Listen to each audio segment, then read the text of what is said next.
नमस्कार, आप सभी का स्वागत है हमारे YouTube channel new rise classes में।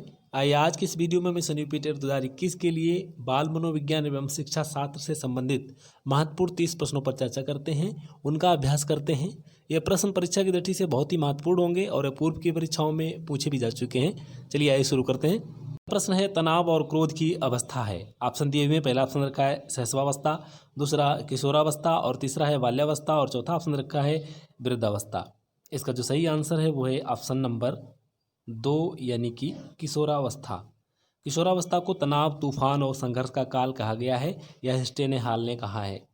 आगे बढ़ते हैं। अगला प्रश्न है, मानसिक विकास को प्रभावित करने वाले कारक हैं। ऑप्शन दिए हुए हैं, पहला ऑप्शन रखा है वंशानुक्रम, दूसरा है परिवार का वातावरण, तीसरा है परिवार की सामाजिक स्थिति और चौथा ऑप्शन रखा है उपरोक्त सभी। इसका जो सही आंसर है वो है ऑप्शन नंबर 4 यानी कि उपरोक्त सभी। अगला प्रश्न है, शिक्षा का अधिकार अधिनियम 2009 लागू नहीं होता है। ऑप्शन दिए हुए, पहला ऑप्शन रखा है निःशक्त बच्चों पर और दूसरा ऑप्शन रखा है 6 से 14 आयु वर्ग के बच्चे, तीसरा है 14 से 18 वर्ष के आयु वर्ग के बच्चे और चौथा ऑप्शन रखा है बच्चों की नियमित उपस्थिति। इसका जो सही आंसर है वह है ऑप्शन नंबर 3 यानी कि 14 से 18 वर्ष के आयु वर्ग के बच्चों में ये लागू नहीं होता है। आगे बढ़ते अगला प्रश्न है, शारीरिक विकास का क्षेत्र है। ऑप्शन दिए हुए, पहला ऑप्शन रखा है स्नायु मंडल, दूसरा है स्मृति, तीसरा अभिप्रेरणा और चौथा ऑप्शन रखा है समायोजन। इसका जो सही आंसर है वो है ऑप्शन नंबर 1 यानी कि स्नायु मंडल। यह शारीरिक विकास से संबंधित है, बाकी शेष जो है स्मृति, अभिप्रेरणा, समायोजन ये सब मानसिक विकास से संबंधित हैं। आगे बढ़ते हैं। अगला प्रश्न है, सीखने की प्रोजेक्ट विधि किस अवस्था के लिए उपयोगी है। ऑप्शन दिए हुए, पहला ऑप्शन रखा है बाल्यावस्था, दूसरा है पूर्व बाल्यावस्था, तीसरा किशोरावस्था और चौथा ऑप्शन रखा है उपरोक्त सभी। इसका जो सही आंसर है वो है ऑप्शन नंबर 4 यानी कि उपरोक्त सभी। आगे बढ़ते हैं। अगला प्रश्न है, यदि आपकी कक्षा का बच्चा का को खा तथा खा को का लिखे या पढ़े तो वह कौन से रोग से पीड़ित है। ऑप्शन दिए हुए, पहला ऑप्शन रखा है मलेरिया, दूसरा डिसलेक्सिया, तीसरा है फाइलेरिया और चौथा ऑप्शन रखा है टाइफाइड। इसका जो सही आंसर है वो है ऑप्शन नंबर 2 यानी कि डिसलेक्सिया। देखिए जो डिसलेक्सिया है यह एक मानसिक रोग होता है, यानी मानसिक बीमारी है। यह एक विकार है या कहिए दोष है, जो बच्चों को अक्षर पहचानने में समस्या होती है, उनको यह रोग होता है। जो बच्चे अक्षर पहचानने में समस्या पैदा करते हैं, उनको अक्षर पहचानने में समस्या होती है, उनको यह रोग माना जाता है। आगे बढ़ते हैं। अगला प्रश्न है, अधिगम का व्यवहारिक सिद्धांत कौन सा है। ऑप्शन दिए हुए, पहला ऑप्शन रखा है प्रतिक्रिया का सिद्धांत, दूसरा है स्किनर का क्रिया प्रसूत सिद्धांत का अधिगम, तीसरा है प्रबलन सिद्धांत और चौथा ऑप्शन रखा है उपरोक्त सभी। इसका जो सही आंसर है वो है ऑप्शन नंबर 4 यानी कि उपरोक्त सभी। इसमें जो है अधिगम के व्यवहारिक सिद्धांत में सभी आ जाते हैं। प्रतिक्रिया का सिद्धांत है, स्किनर का क्रिया प्रसूत सिद्धांत का अधिगम है या प्रबलन सिद्धांत है, ये सभी आ जाते हैं इसमें।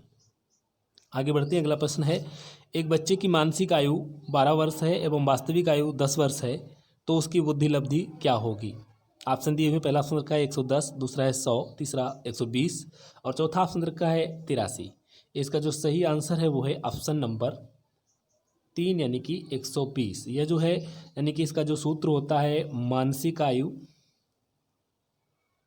बटे वास्तविक आयु, यहाँ पर वास्तविक आयु और गुणे 100 होता है। इसको ऐसे करेंगे आप तो इतना ही आंसर आएगा, यानी कि मानसिक आयु हमारे पास कितनी है 12 वर्ष और वास्तविक आयु है 10 वर्ष गुणे 100। तो इसमें से कितना हो जाएगा, 0 से 0 कट जाएगा, 10 गुणे 12 यानी कि 12 गुणे ये 10 है तो हमारे पास कितना होगा 120। आगे बढ़ते हैं। अगला प्रश्न है, मूल्यांकन किया जाना चाहिए। ऑप्शन दिए हुए, पहला ऑप्शन रखा है मूल्यांकन से बच्चे पढ़ेंगे, दूसरा है बच्चों की उपस्थिति का पता लगता है, तीसरा है बच्चों के सीखने के स्तर का ज्ञान होता है, चौथा ऑप्शन रखा है शिक्षकों की उपलब्धि का पता लगता है। इसका जो सही आंसर है वो है ऑप्शन नंबर 3 यानी कि बच्चों की सीखने के स्तर का ज्ञान होता है। आगे बढ़ते हैं। अगला प्रश्न है, एक बालक जिसकी बुद्धि लब्धि 105 है उसे वर्गीकृत किया जाएगा। ऑप्शन दिए हुए, पहला ऑप्शन रखा है श्रेष्ठ बुद्धि, दूसरा है सामान्य से अधिक बुद्धि, तीसरा है सामान्य बुद्धि और चौथा ऑप्शन रखा है मंद बुद्धि। इसका जो सही आंसर है वो है ऑप्शन नंबर 3 यानी कि सामान्य बुद्धि। आगे बढ़ते हैं, अगला प्रश्न है सीखने के प्रयास और भूल सिद्धांत के प्रतिपादक कौन है। ऑप्शन दिए हुए, पहला ऑप्शन का कोहलर, दूसरा है थायरनडाइक, तीसरा पावलोव और चौथा ऑप्शन का स्किनर। इसका जो सही आंसर है वो है ऑप्शन नंबर 2 यानी कि थायरनडाइक। यह प्रयोग जो है इन्होंने बिल्ली पर किया था, थायरनडाइक ने। जीन पियाजे के अनुसार संज्ञानात्मक बाल विकास की कितनी अवस्थाएं हैं। ऑप्शन दिए हुए, पहला ऑप्शन रखा है 3 अवस्थाएं, दूसरा है 4 अवस्थाएं, तीसरा है 5 अवस्थाएं और चौथा ऑप्शन रखा है 6 अवस्थाएं। इसका जो सही आंसर है वो है ऑप्शन नंबर 4 यानी कि 6 अवस्थाएं। इसमें देखिए जो पहली अवस्था होती है वो संवेदनात्मक होती है 0 से लेकर के 2 वर्ष। उसके बाद होती है पूर्व संक्रियात्मक अवस्था जो होती है 2 से लेकर के 7 वर्ष, और उसके बाद में होती है मूर्त संक्रियात्मक, वो होती है 7 से लेकर के 11 वर्ष, और उसके बाद में औपचारिक संक्रियात्मक होती है वो 11 वर्ष से एवं होती है, माने 11 प्लस, यानी 11 वर्ष से ऊपर के बच्चों के लिए होती है।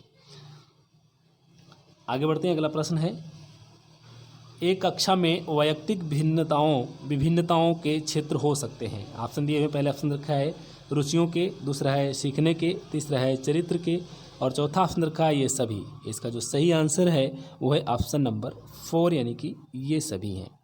आगे बढ़ते हैं, अगला प्रश्न है बुद्धि के द्विखंड सिद्धांत का प्रतिपादन किया था।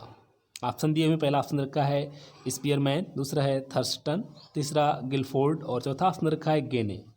इसका जो सही आंसर है वो है ऑप्शन नंबर 1 यानी कि स्पीयरमैन। देखिए इसमें जो पहला होता है फैक्टर, यानी कि पहला सिद्धांत होता है वो देखिए द्विखंड सिद्धांतों में एक तो जी फैक्टर,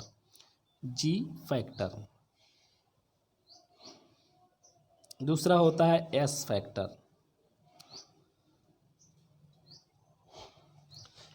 यानी कि एक पहला जो जी है यानी कि सामान्य योग्यता और दूसरा है स्पेशल यानी कि विशिष्ट योग्यता। आगे बढ़ते हैं, अगला प्रश्न है शैशवावस्था की मुख्य विशेषता क्या नहीं है। ऑप्शन दिए हुए हैं, पहला ऑप्शन रखा है सीखने की प्रक्रिया में तीव्रता, दूसरा है जिज्ञासा की प्रवृत्ति, तीसरा है अनुकरण द्वारा सीखने की प्रवृत्ति और चौथा ऑप्शन रखा है चिंतन प्रक्रिया। इसका जो सही आंसर है वो है ऑप्शन नंबर 4 यानी कि चिंतन प्रक्रिया। ये शैशवावस्था में नहीं होती है, ये आगे जब बच्चे बड़े हो जाते हैं बाल्यावस्था के बाद होती है ये। आगे बढ़ते हैं, अगले प्रश्न है निःशक्त बच्चों की शिक्षा के लिए कहा गया है। ऑप्शन दे रखे हैं, पहला ऑप्शन रखा है समावेशी शिक्षा, दूसरा है विशेष शिक्षा, तीसरा है समेकित शिक्षा और चौथा ऑप्शन रखा है कोई नहीं। इसका जो सही आंसर है वो है ऑप्शन नंबर पहला यानी कि समावेशी शिक्षा। समावेशी शिक्षा में प्रत्येक वर्ग सामाजिक, आर्थिक और शारीरिक रूप से जो भिन्न होते हैं, जो भिन्नताएं होती हैं वो सभी आ जाती हैं इसमें। जैसे कि सामाजिक रूप से जो भिन्नता होती है, आर्थिक रूप से जो भिन्नता होती है या शारीरिक रूप से भिन्नता होती है, वो सभी इसमें समाहित होती हैं।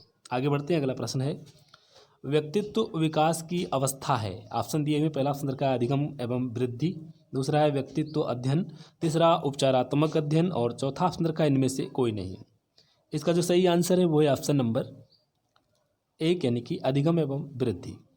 आगे बढ़ते हैं, अगला प्रश्न है पिछड़े बालक कैसे होते हैं। ऑप्शन दिए हुए, पहला ऑप्शन रखा है सीखते धीमी गति से हैं, दूसरा है 80 से 90 बुद्धि लब्धि का स्तर होता है उनका, तीसरा रखा है मानसिक रूप से अस्वस्थ और चौथा ऑप्शन रखा उपरोक्त सभी। इसका जो सही आंसर है वो है ऑप्शन नंबर 4 यानी कि उपरोक्त सभी। आगे बढ़ते हैं, अगला प्रश्न है विकास में वृद्धि से तात्पर्य है। पहला ऑप्शन रखा है ज्ञान में वृद्धि, दूसरा है संवेग में वृद्धि, तीसरा वजन में वृद्धि, तीसरा और चौथा ऑप्शन रखा है आकार, सोच, समझ और कौशलों में वृद्धि। इसका जो सही आंसर है वो है ऑप्शन नंबर 4 यानी कि आकार, सोच, समझ और कौशलों में वृद्धि। आगे बढ़ते हैं, अगला प्रश्न है परिपक्वता का संबंध है। ऑप्शन दिए हुए, पहला ऑप्शन रखा है विकास, दूसरा है बुद्धि, तीसरा सृजनशीलता, चौथा ऑप्शन रखा है रुचि। इसका जो सही आंसर है वो है ऑप्शन नंबर 1 यानी कि विकास। आगे बढ़ते हैं, अगला प्रश्न है बच्चों में रुचि बनाए रखने के लिए आप कौन सा तरीका अपनाएंगे। ऑप्शन दिए हुए, पहला ऑप्शन का बच्चों को पढ़कर आने को कहेंगे और प्रश्न पूछेंगे, दूसरा है स्वयं गतिविधि करेंगे तथा बच्चों को बताएंगे, तीसरा है गतिविधि में बच्चों को शामिल करेंगे, चौथा ऑप्शन का बच्चों को स्वयं गतिविधि करने के लिए देंगे। तो इसका जो सही आंसर है वो है ऑप्शन नंबर 4 यानी कि बच्चों को स्वयं गतिविधि करने के लिए देंगे। आगे बढ़ते हैं, अगला प्रश्न है निम्न में से कौन सा विशिष्ट अधिगम दिव्यांगता का उदाहरण है। ऑप्शन दिए हुए पहला ऑप्शन रखा है मानसिक मंदता, दूसरा है डिसलेक्सिया, तीसरा है अटेंशन डेफिसिट हाइपर डिसऑर्डर और चौथा ऑप्शन रखा है आटिम्स। इसका जो सही आंसर है वो है ऑप्शन नंबर 2 यानी कि डिसलेक्सिया। आगे बढ़ते हैं। निम्नलिखित में से संश्लेषण का उदाहरण है। ऑप्शन दिए हुए पहला ऑप्शन रखा है निबंध लिखना, दूसरा है भाषण देना, तीसरा प्रमेय सिद्धांत सिद्ध करना और चौथा ऑप्शन रखा है चित्र रंगना। इसका जो सही आंसर है वो है ऑप्शन नंबर 3 यानी कि प्रमेय सिद्ध करना। आगे बढ़ते हैं। अगला प्रश्न है सामाजिक अधिगम आरंभ होता है। ऑप्शन दिए हुए पहला ऑप्शन रखा है अलगाव से, दूसरा है भीड़ से, तीसरा है संपर्क से, चौथा ऑप्शन रखा है दृश्य श्रव्य सामग्री से। इसका जो सही आंसर है वो है ऑप्शन नंबर 3 यानी कि संपर्क से। ये लिंडग्रेन के अनुसार ये आंसर इसका होता है। आगे बढ़ते हैं। अगला प्रश्न है श्रवण बाधित बच्चों को पढ़ाने के लिए प्रयुक्त की जाती है। पहला ऑप्शन रखा है ब्रेल लिपि, दूसरा है सांकेतिक भाषा, तीसरा है यंत्र और चौथा ऑप्शन रखा है ये सभी। इसका जो सही आंसर है वो है ऑप्शन नंबर 2 यानी कि सांकेतिक भाषा। ब्रेल लिपि जो है वो जो दृष्टिबाधित बच्चे होते हैं उनके लिए होता है। आगे बढ़ते हैं। अगला प्रश्न है सीखने की खेल विधि उपयोगी है। ऑप्शन दिए हुए पहला ऑप्शन का बाल्यावस्था हेतु, दूसरा है पूर्व बाल्यावस्था हेतु, तीसरा है युवावस्था हेतु, चौथा ऑप्शन का परिपक्वावस्था हेतु। इसका जो सही आंसर है वो है ऑप्शन नंबर 1 यानी कि बाल्यावस्था हेतु। आगे बढ़ते हैं। निम्नलिखित में से कौन सी मूल्यांकन की प्रविधि है। ऑप्शन दिए हुए पहला ऑप्शन का प्रश्नावली, दूसरा है साक्षात्कार, तीसरा है मत सूची, चौथा ऑप्शन का ये सभी। इसका जो सही आंसर है वो है ऑप्शन नंबर 4 यानी कि ये सभी। आगे बढ़ते हैं। अगला प्रश्न है शैशवावस्था होती है। ऑप्शन दिए हुए पहला ऑप्शन रखा है 5 वर्ष तक, दूसरा है 12 वर्ष तक, तीसरा है 21 वर्ष तक, चौथा ऑप्शन रखा है इनमें से कोई नहीं। इसका जो सही आंसर है वो है ऑप्शन नंबर 1 यानी कि 5 वर्ष, या 5 या 6 वर्ष तक मानी जाती है। ठीक है, यानी कि जन्म से लेकर के 5 या 6 वर्ष तक ये होती है शैशवावस्था। उसके बाद में जो बाल्यावस्था होती है वो 6 से लेकर के 12 अवस्था तक होती है, 12 वर्ष तक, और किशोरावस्था जो होती है वो 12 वर्ष से लेकर के 18 या 19 वर्ष तक होती है। आगे बढ़ते हैं। अगला प्रश्न है व्यक्तिगत भिन्नताओं को मापने की सर्वोत्तम मापनी है। ऑप्शन दिए हुए हैं पहला ऑप्शन रखा है नमित मापनी, दूसरा है अंतराल मापनी, तीसरा क्रम सूचक मापनी, चौथा ऑप्शन रखा है समानुपाती मापनी। इसका जो सही आंसर है वो है ऑप्शन नंबर 2 यानी कि अंतराल मापनी। आगे बढ़ते हैं। अगला प्रश्न है एवं अंतिम प्रश्न है एक बालक जो शारीरिक दोषों से ग्रस्त है उसमें उत्पन्न होती है। ऑप्शन दिए हुए पहला ऑप्शन रखा है संवेगात्मक स्थिरता, दूसरा है अच्छी आदतें, तीसरा है मिथ्याभिमान और चौथा ऑप्शन रखा है हीनता की भावना। इसका जो सही आंसर है वो है ऑप्शन नंबर 4 यानी कि हीनता की भावना। तो आज की वीडियो में इतना ही। धन्यवाद। अगर वीडियो पसंद आया तो लाइक ज़रूर करें, शेयर भी करें। अगर आप हमारे चैनल पर नए हैं तो प्लीज़ इसे सब्सक्राइब कर लें जिससे आपको अगले नोटिफिकेशन भी प्राप्त हो सकें। धन्यवाद।